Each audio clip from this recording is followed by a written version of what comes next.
Pending అంశాలు చాలా ఉన్నాయి.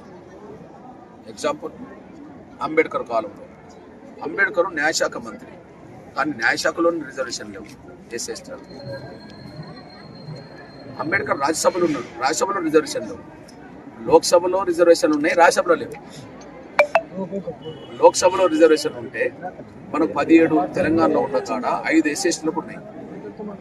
5 ఎస్సీలు వరంగల్, నాగర్ కర్నూలు, పెద్దపల్లి ఎస్సీలు, మహబూబాద్, ఆదిలాబాద్ ఎస్టీలు 5 ఉన్నాయి. 17 ఉన్న కాడ 5 అక్కడ ఉన్నారు కదా, రిజర్వేషన్ ఉంటాయి. మరి రాజ్యసభలు ఎందుకు లేవు? తెలంగాణ నుంచి రాజ్యసభ కోర్టు ఉన్నారు కదా, మరి ఆ రాజ్యసభ కోర్టులో తెలంగాణ నుంచి ఎస్సీలకు లేవు కదా. ఇప్పటి నుంచి లేవు కాదు, అప్పటి నుంచి న్యాయశాఖ రిజర్వేషన్. ఆయన రాజ్యసభలో ఉన్నాడు, రాజ్యసభ రిజర్వేషన్.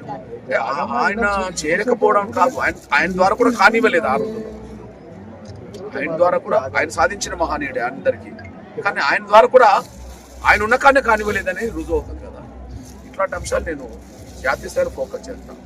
అప్పుడు ప్రభుత్వ రంగం ఉన్నది, రిజర్వేషన్లో బెనిఫిట్స్ జరిగినాయి. ఇప్పుడు ప్రభుత్వ రంగం అంతా కుదించి ప్రైవేట్ రంగం అని తీసుకెళ్తాం. ఇక రిజర్వేషన్లు ఎక్కడ ఉంటాయి? ఇక మరి ఆనాడు ప్రభుత్వ రంగం ఉన్నది కాబట్టి రిజర్వేషన్ ఉంది. ఇప్పుడు ప్రైవేట్ రంగం అవుతున్నప్పుడు అన్న కూడా రిజర్వేషన్లు ఉన్నాయి. ప్రైవేట్ రంగం అంటే ఇక్కడ భూములు ఇవ్వకుండా, విద్యుత్ సప్లై చేయకుండా, నీరు సప్లై చేయకుండా, ప్రభుత్వ రాయితీలు లేకుండా ప్రైవేట్ రంగం ఉన్నదా? ఎక్కడ ఉన్నదా? మరి ప్రభుత్వం ఇచ్చే ధనం నుంచి, ప్రభుత్వం ఇచ్చే వనరుల నుంచి ఫలాలు పొందేటోళ్ళు ప్రభుత్వం రిజర్వేషన్ అమలు చేయరా? వీళ్ళకి చిత్తశుద్ధి లేదు. అది కూడా మేనిఫెస్టోలో ఉన్నది.